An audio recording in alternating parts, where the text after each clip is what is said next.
closing. That part. So does hit that.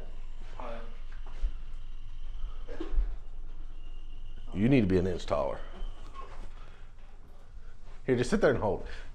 Hi, this is Damon here with Damon Associates Realtors. I want to thank you for watching this episode of the Housing Minute. We're going to continue in our series today on the 6 things you need to consider before making an offer on a house.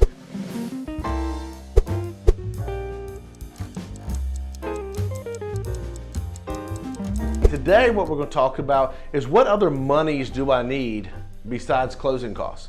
Because we have the down payment, we've talked about that. We have the closing costs, talked about that. But what other monies do I need? And everybody today seems, or a lot of people today are doing no money down loans. And inherently, if you think about no money down loans, you would think it takes no money. But that's not the way it is. So real quickly, I'm going to tell you some of the monies that you're going to need to have to spend.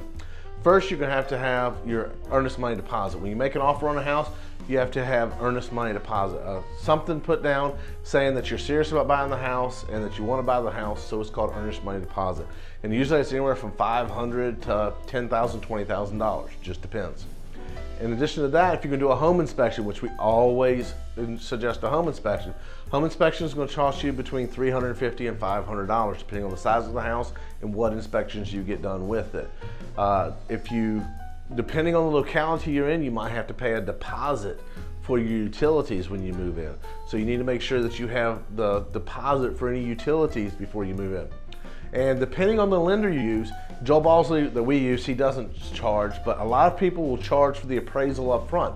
If they charge for the appraisal up front, then you'll need to write that check. And that's usually $450 to $495 you're gonna pay up front.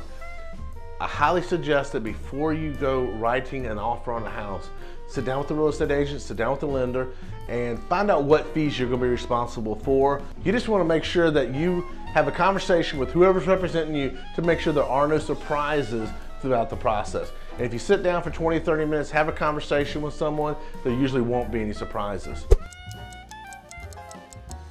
As always, I want to thank you for watching this segment of the Housing Minute. This concludes this 6-part series on the things you need to know before putting an offer on a house. Thanks.